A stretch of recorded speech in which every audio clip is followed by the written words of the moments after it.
So mo to karong adlaw day kay nagbaklay-baklay ang first son kay lagi happy ta man ta mamusa, but before ana mag-intro sa ta. So mo to another day, another mini vlog sir you for today's video kay pagmatas first son din ha nakamata ko nung hita kay murag sayo man siro ko nakatuog ani pagkagabi mo nang sayo ko nakamata karon. By the way ganina ra ko nakamata ani pero pag gawas nang guna ko is murag ngit-ngit pamangod ang palibot. So mo to ning balik kong katuog niya pagkahuman awari ko natuog ato nang piyang ko bananira kung tanong sa taman mo landag kay lagi ang panahon bitaw karon kay bisag alas 5 alas 6 na kay paggabi ngit-ngit gihapon. So mo to pagkuan ato naniid ko tama mo landag pagkahuman ning gawas na ko paglandag ato. Ning gawas na ko diha abrihan ako tong touchscreen ng mga pultahan kay high-tech man kayo to. Nya di pa ka basta-basta og ana to abli kung di ka kabalo sa password kay kinahanglan gyud siyang password gyud kami ra ko nakahibaw ato sa password. Pag gawas na ko din ha nagimigimig og gamay kay lagi tugnaw kay ang panahon ba kay gaulan man lagi gabi ipod. Unya o sa inyo makita ang mga manok isang bukod gid nagpakita din ha kay uban na nago pa man kay grabe katugnaw gyud lagi. And then usa po ning iring sa ebidensya basta gani inani gani ang porma sa mga iring pasabutan na grabe katugnaw gyud full ang kuan gyud volume sa aircon diri sa mong bukid. Tungod sa katugnaw gigutom ang person nga syunte sumoto nagtimpla sa ko gatas ani din gi kuan na kung ininit bagay parang mainitan gamay na kung tiyan kay lagi gigutom man lagi tanya di man pwede dito na balahan din ha kay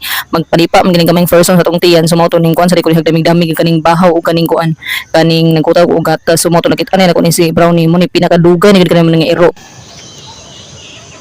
Nagakurog nung gas katugnaw noon. Ambot po dugon sa nakaon ani niya ug nganong kuan ni siya ning nakagawas bitaw ni siya na ulanan hinuon imbis kay diri around tani siya sa sulod dapit sa ilalom sa abuhan nakagawas ang tinga ko kay nakagawas na siya bantog ra siguro bantog gabi kay na ako nadunggan niya kaning nagdurog iyaka siya ba di ay na wanan ni siya tama nakaingon pud mi og kana bitong tungol lang sa kangulungol sa iyang tiil mi kibaw nga nakagawas day ni siya so mao to awanan ni siya og taman so mao to pagaman og kaon adto nagtakang ni kog nilungag ani but before ana ako sa dingin silhigan ning abo kay parang makuan pa ning mga kamagwangan ba kay lain bitaw kay murag katambak na kuan kay makahigayon ni mga iring og kalibang so mao to for the struggle lang paghaling kay basa-basa man lagi ang mga lukay ug mga kahoy kay gawan na lagi og taman murag gani duguan karong adlaw karong mga panahon na ba while nagkalingaw kog kilis sa bugas gitakangan sila nako daan og ininit kay parang dili sayang ang kalayo bitaw nya kanis lula sayo pud kani nakamata pagman ipangapin na nabako din na siya din amo gani ang routine everyday mo ni sekreto pud sa long life bro kuyag so mo to pagkahuman adto ning takang nako nakalingaw di ko kuan ani giho sa dinggi kuan ani mga manok pagilaw kan kay diha may bahaw pud nga nabilin pagkagabi so mo to gilaw na ko nagkuan din naka parang dili sayang ba.